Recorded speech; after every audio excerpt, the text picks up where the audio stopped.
زبان کا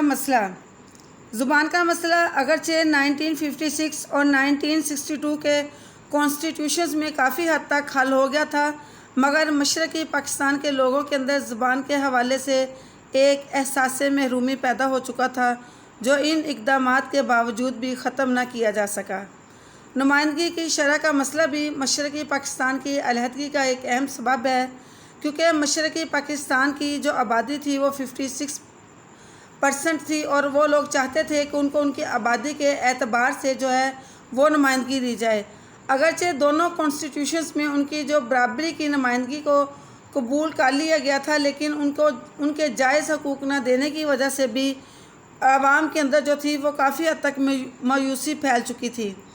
اس کے علاوہ بھارت کی بیجا مداخلت نے بھی مشرقی پاکستان کی علیحدگی کو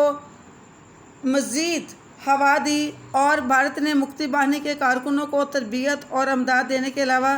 علیحدگی چاہنے والوں کی بھی حوصلہ افزائی کی۔ اس کے علاوہ شیخ مجیب الرحمان کے جو 6 نکاتی پروگرام تھا اس نے بھی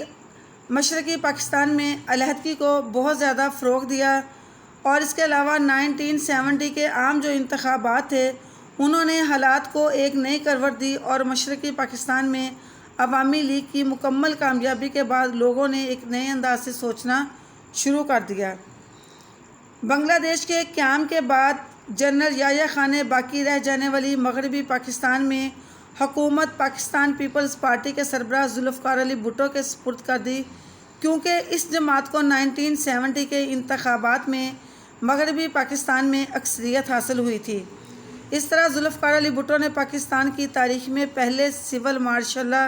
ایڈمنسٹریٹر کی حیثیت سے عہدہ سنبھالا۔